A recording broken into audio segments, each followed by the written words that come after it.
I was probably around 8 or 9 when I first started to notice that I was struggling with my mental health. Started deliberately hurting myself when I was 8, and I think that was the biggest tell that I was suffering from something.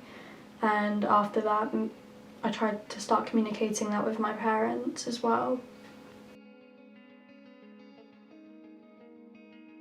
Where it started when I was so young, I think everyone around me just kind of thought it was my normal, and where I was so young and I'd never known anything different, I thought this is how everyone's mind was and how everyone's reactions were around food.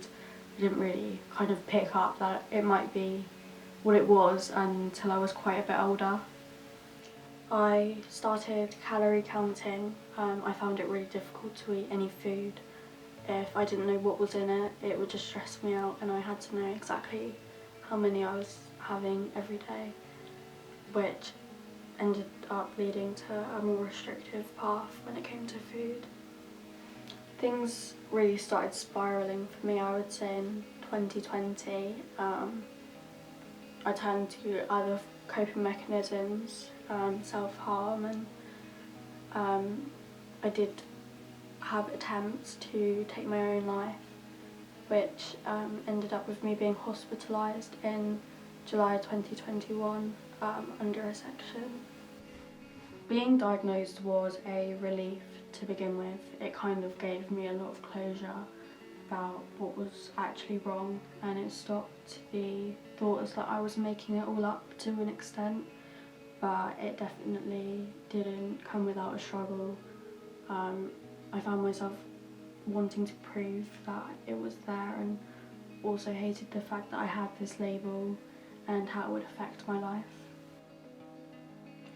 In some ways, being put in a psychiatric ward was better. I was surrounded with the right help, and I was also surrounded by other young people who understood what I was going through, but also being in that environment can be very competitive and very isolating as well. A lot of the stuff that happened there has been difficult for me to deal with, but it did give me the push that I needed to take that step into my recovery. I would still do a lot of painting to pass the time. When my mum and my dad would visit, they would bring me like some colouring books and more paint by numbers to keep me occupied. And I was in a group full of other girls my age, and we were a little bit like family. We would just spend all our time together and be there for each other, and we would just do as many normal teenage things as we could in that environment. The hobbies that I started in hospital have definitely helped me. They're really good distractions, and especially baking. It gives me a way to be around food without necessarily having to eat it. It gives me more control around it, helps me feel more comfortable around it, and it's just it's a great way to cope with it and be around food without the anxiety. Nellie has been the biggest help. She kind of knows when I'm sad, comes and sits with me, gives me a cuddle. She's very affectionate, but she also gives me a lot of responsibility.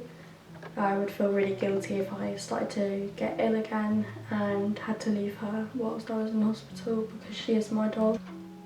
There's not really such thing as full recovery. I definitely cope with it a lot better now, but there are always days where it's in the back of my head.